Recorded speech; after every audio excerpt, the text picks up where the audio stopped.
Hello friends, જય શ્રી ગણેશ. બધાને સ્વાગત છે તમારું મારી ચેનલ ગુજરાતી કિચનમાં. આજે હું તમારી સાથે એકદમ સરળ અને એક પણ ટીપા તેલ વગર હેલ્ધી રેસીપી શેર કરીશ. હેલ્ધી અને તેલ વગરની છે એનો મતલબ એવો બિલકુલ નથી કે ટેસ્ટી નહીં હોય. ખૂબ જ ચટપટી બને છે. બાળકોથી લઈ મોટા બધા પ્લેટો ભરી ભરીને ખાશે અને બનાવવું પણ એકદમ સરળ છે. દર વખતની જેમ ઘરની વસ્તુથી જ બની જાય છે.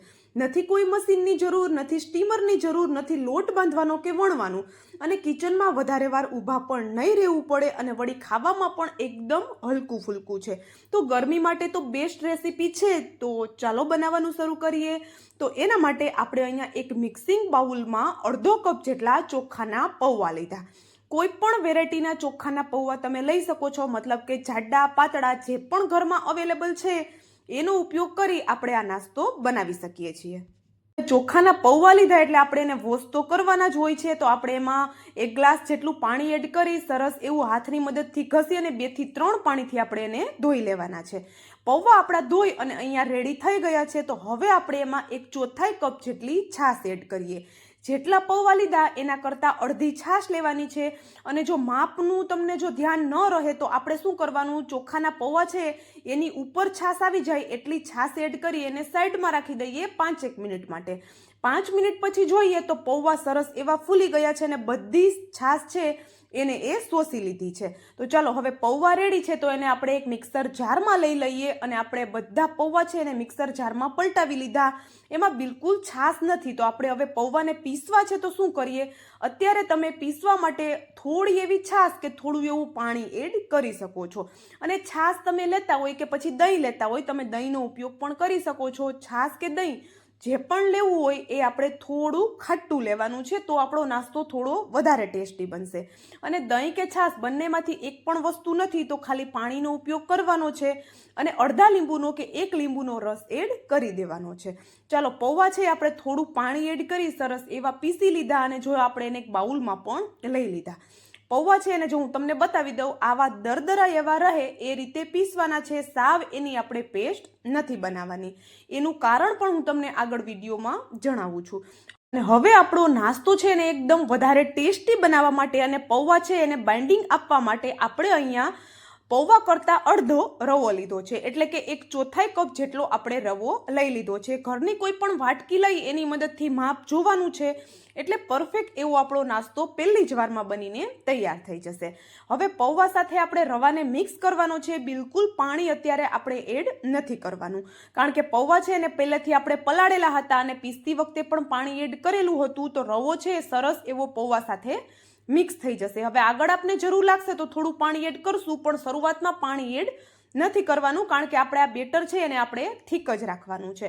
તો રવો છે અને પૌવા બંને વસ્તુને આપણે સરસ એવી મિક્સ કરી લીધી અને હવે આપણે એમાં બારીક કટ કરેલા શાકભાજી એડ કરશું.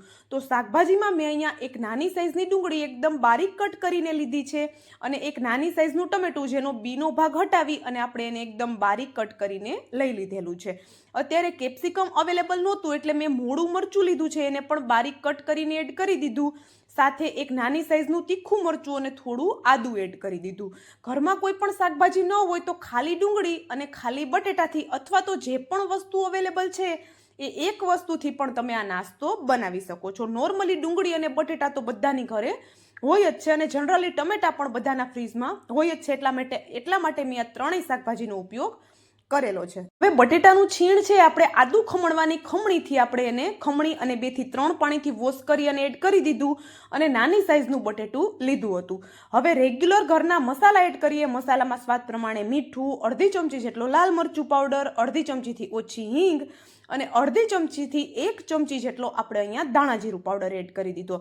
વધારે કોઈ મસાલા એડ નહીં કરીએ અને ચટપટા ટેસ્ટ માટે આપણે અહીંયા અડધી ચમચી જેટલો આમચૂર પાવડર અથવા તો ચાટ મસાલો એડ કરવાનો છે. 1 મુઠ્ઠી જેટલા લીલા ધાણા એડ કરી દઈએ. લીલા ધાણા અવેલેબલ ન હોય તો એની જગ્યાએ બારીક કટ કરેલા મીઠા લીમડાના પાન પણ તમે લઈ શકો છો.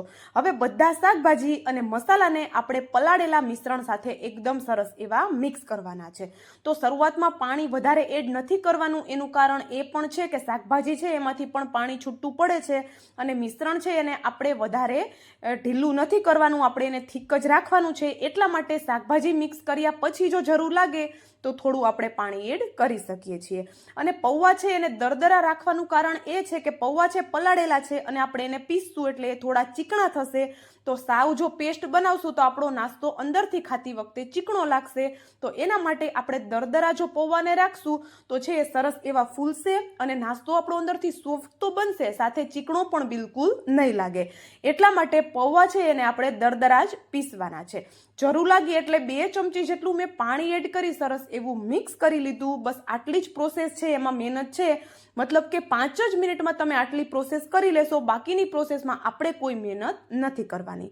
આપણો નાસ્તો છે એ પ્રોપર અંદરથી કૂક પણ થઈ જાય અને સાથે ફ્લફી પણ બને. એના માટે આપણે અહીંયા 1 થી 1.5 ચપટી જેટલા ખાવાના સોડા એડ કરી દઈએ. સોડા ઉપર હલકું એવું પાણી એડ કરી સરસ એવું મિક્સ કરી દેવાનું છે.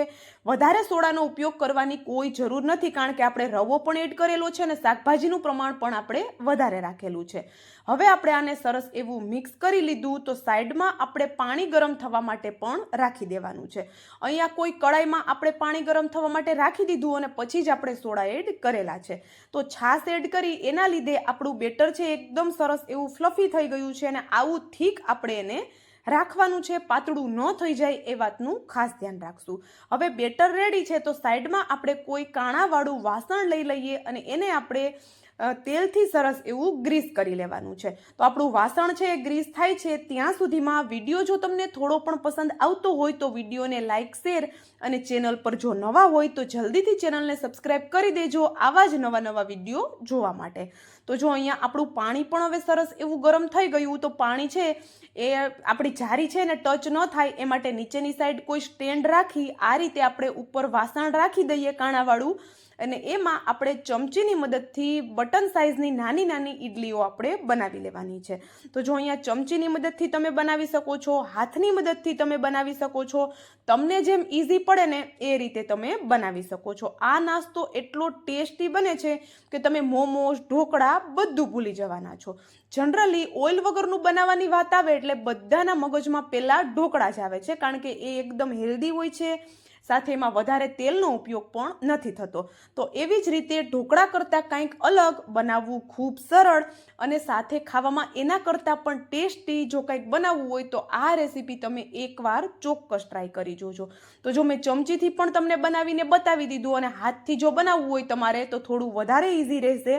આંગળીઓને હલકી એવી પાણીવાળી કરી અને આપણે આ રીતે નાના બટન જેવા ઈડલી બનાવી લેવાના છે. ચલો એક બેચમાં આવે એટલી ઈડલી આપણે બનાવી લીધી. ઉપરથી આપણે એને કવર કરી 7 થી 8 મિનિટ માટે આપણે એને હાઈ ગેસની ફ્લેમ પર સ્ટીમ થવા દેવાની છે.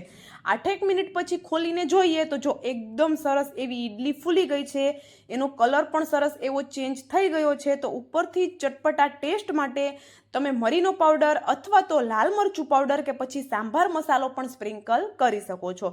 હું અત્યારે સાંભાર મસાલો સ્પ્રિંકલ કરું છું. જો તમારી પાસે ગન પાવડર હોય તો તમે ગન પાવડર પણ એડ કરી શકો છો. એનો ટેસ્ટ પણ ખૂબ સરસ આવે છે. હવે આપણે અહીંયા જોઈ શકો છો આપણો અહીંયા નાસ્તો છે હવે ઠંડો થઈ ગયો. તો આપણે એને આ રીતે બહાર કાઢશું તો એકદમ સરસ એવો બહાર આવી જાય છે. વધારે ઠંડો કરવાની જરૂર નથી. ગરમ સર્વ કરવો હોય તો હલકો ઠંડો કરી અને તમે આને સર્વ કરી શકો છો. સાથે કેચઅપ આપો કે પછી ચા સાથે પણ ખૂબ જ ટેસ્ટી એવું લાગે છે. બાળકોને તો પસંદ આવશે, મોટાઓને પણ ખૂબ જ પસંદ આવવાનો છે. તો રેસીપી